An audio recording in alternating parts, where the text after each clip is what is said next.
आपके साथ मैं हूं ऋतिक सविता। स्वागत है आपका SPN9 न्यूज में। देखिए, जिस तरीके से आज रामपुर, खतौली, गुजरात, हिमाचल, मैनपुरी तमाम जो उपचुनाव हुए विधानसभा चुनाव के रिजल्ट आ रहे हैं, उस रिजल्ट में कहीं ना कहीं बीजेपी को मात खानी पड़ रही। गुजरात में देखिए, सिर्फ गुजरात क्योंकि बीजेपी का गढ़ है, प्रधानमंत्री का कर्म भूमि, जन्मभूमि वही रही है, वहां वो मुख्यमंत्री रहे हैं और मोदी ब्रांड के नाम पर बीजेपी गुजरात में बहुमत से जीत रही है। ये मैं कह रहा हूँ, ये रुझान कह रहे हैं, चुनाव आयोग के रुझान ये साफ तौर पर बता रहे हैं। वहीं अगर देखा जाए MCD बीजेपी हार गई, वहीं देखा जाए मैनपुरी में 5 विधानसभा क्षेत्रों में बीजेपी की पौपा हो गई, वहीं देखा जाए रामपुर में भी बीजेपी की पौपा हो गई, वहीं देखा जाए तो हिमाचल प्रदेश में भी बीजेपी का बैंड बज गया। लेकिन सवाल यहाँ पर यह उठता है कि जब आजम खान ने बड़ा सवाल किया था, आजम खान ने यह कहा था चुनाव आयोग से कि आप चुनाव मत करवाइए क्योंकि चुनाव हो ही नहीं रहे हैं, क्योंकि यहाँ पर आकाश सक्सेना को आप विजयी घोषित कर दीजिए।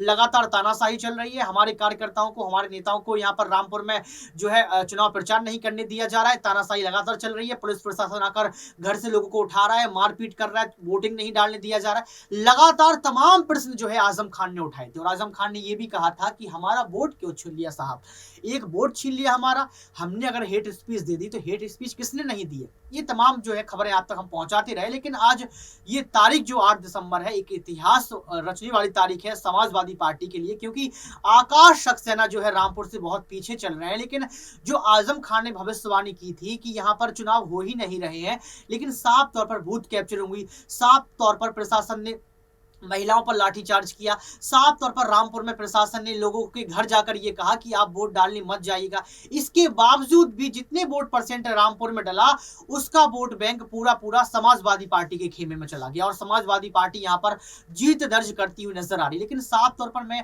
यहाँ पर नेहा हमारे साथ मौजूद है, उनसे हम सवाल करेंगे रामपुर को लेकर। बहुत बहुत स्वागत है नेहा मैम। देखिए, मेरा पहला सवाल आपसे ये रहेगा कि रामपुर का जो इतिहास है 1996 के बाद से 2022 तक आजम खान ने कायम रखा, लेकिन इस बार आजम खान के परिवार से किसी को भी उम्मीदवार नहीं बनाया गया। लेकिन आसिम रजा उम्मीदवार के तौर पर उतरे और कहा जा रहा है कि आजम खान ने पूरा सपोर्ट किया और आसिम रजा जो है बहुत आगे भी चल रहे हैं। तो क्या आप समझ सकते हैं यहाँ पर कि अब चुनाव आयोग जो है निष्पक्ष हो गया है, या फिर बीजेपी पार्टी जो हमेशा से जो है गुंडाई करती आई रामपुर के अंदर चुनाव के वक्त, बीजेपी पार्टी जो लगातार जो है तानाशाही करती आई है, इसके साथ आपने देखा होगा कि चुनाव आयोग को भी खरीदती चली आई है, ऐसे सवाल विपक्ष लगाते रहे, तो अब सब कुछ वो खत्म हो गया क्या यहाँ पर मैम?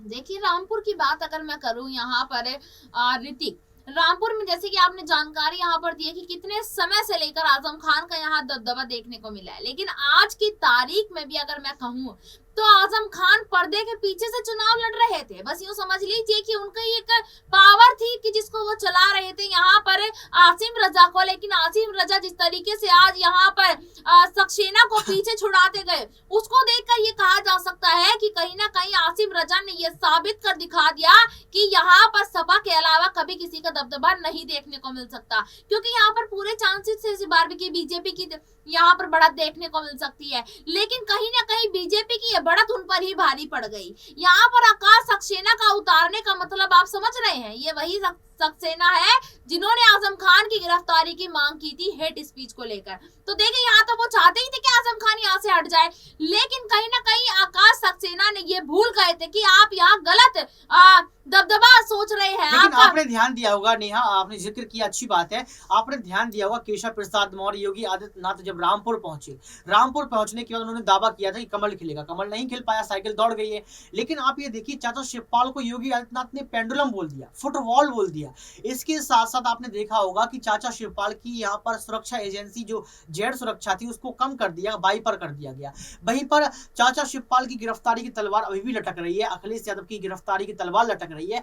तो आप ये देखिए कितने निचले स्तर पर बीजेपी पार्टी ने पूरी कोशिश की कि यहाँ पर समाजवादी पार्टी की छवि खराब कर दी जाए। आपने आकाश सक्सेना का जिक्र किया, आकाश सक्सेना कह रहे थे कुछ भी हो जाए यहाँ पर जीतेंगे तो हम ही, क्योंकि अब यहाँ पर जो है जमानत जब्त करवाएंगे हम आजम खान की, ऐसा आकाश सक्सेना कह रहे थे। आकाश सक्सेना कह रहे थे कि रामपुर की जनता आजम खान की तानाशाही से परेशान है। तो मैं आपसे सवाल ये करूंगा सीधा सीधा कि तानाशाही आसिम रजा आजम खान ने की है या फिर तानाशाही जो है बीजेपी पार्टी करती चली आई रामपुर के अंदर? देखिए, इस देश के अंदर अभी तक यहाँ देखा जा रहा है कि तानाशाही बहुत ही ज्यादा देखने को मिल रही है, चाहे वो किसान आंदोलन है या फिर कोई भी आंदोलन। आपने देखा होगा कि अगर तानाशाही का नाम आता है ना, तो यहाँ पर बराबर में भाजपा का नाम जरूर आता है। बात अगर मैं करूँ यहाँ गुजरात में बताइए ये कौन सी तानाशाही नहीं है? हिमाचल में सरकार थी भाजपा की, हिमाचल में भी तानाशाही थी। केंद्र सरकार में जब यहाँ देख लीजिए कि केंद्र सरकार में सीबीआई का सहारा लेकर, ईडी का सहारा लेकर, आईटी का सहारा लेकर यहाँ तानाशाही पूर्ण तरीके से दिखाई जा रही है। और देखिए, तानाशाही के नाम पर यहाँ कोई और पार्टी का नाम नहीं आता। आप जमीन पर उतरकर किसी भी इंसान से पूछिए, तानाशाही के नाम पर सिर्फ और सिर्फ भाजपा और खासकर तो अमित शाह का नाम लिया जाता है। देखिए, तानाशाही की बात चले, 2014 के बाद से लगातार द वायर भी छापता चला है कि जब से प्रधानमंत्री इस देश के मोदी बने, तब से तानाशाही कहीं ना कहीं बढ़ी है। लोग रोजगार की तलाश में है, जो लोग हैं वो शिक्षा की तलाश में है, लेकिन ऐसा कुछ मिल नहीं रहा है। सिर्फ और सिर्फ यहाँ पर तानाशाही चलती रहती है। ऐसा मैं नहीं कह रहा हूँ, ऐसा द वायर हिंदू जो अखबार है वो छापते हैं, साफ तौर पर छापते हैं। लेकिन हम लोग रामपुर पर हैं तो रामपुर ही पर ही चर्चा करेंगे। देखिए, एक सवाल यहाँ पर ये भी निकलता है कि रामपुर में देखिए जो आजम खान है, उनकी देखिए विधायकी चली गई। इसके साथ 9 साल का राजनीतिक करियर खत्म हो गया। इसके साथ आपने देखा होगा कि वोट डालने का अधिकार भी छीन लिया गया। आपने यहाँ जिक्र किया था कि उन्होंने पर्दा के पीछे पूरा चुनाव लड़ा है। पर्दा के पीछे चुनाव लड़ने के बाद क्या जनता तक ये छवि नहीं पहुंची कि आजम खान तो हेट स्पीच वाले हैं? तो या आपको लगता है कि उनकी हेट स्पीच जो उन्होंने दी है उसको खारिज कर देनी चाहिए? उनकी जो है उनको जमानत मिल जानी चाहिए, उनको वोट डालने का अधिकार वापस कर देना चाहिए, क्योंकि आजम खान जीत रहे हैं। अगर वो तानाशाही करते, अगर वो हेट स्पीच के मामले में आगे आए हैं, गिरफ्तारी हुई है, अगर ऐसा कुछ होता तो जनता उनसे नाराज होती, लेकिन जनता तो नाराज दिखी नहीं। तो क्या अब यहाँ पर उनकी जमानत जो है हो जानी चाहिए? क्या उनको अब फिर से अब राजनीतिक करियर में वापस लौटना चाहिए? ऋतिक, यहाँ पर ये एक बात मैं कहना चाहूंगी अपने दर्शकों को कि कौन सा नेता ऐसा जो हेट स्पीच नहीं देता है? कोई किसी के बारे में बोलता है तो कोई किसी के बारे में बोलता है। अगर अक्सर यहाँ पर देखा जाए तो पार्टियां तो एक दूसरे के बारे में उलट सुलट बोलती है ना।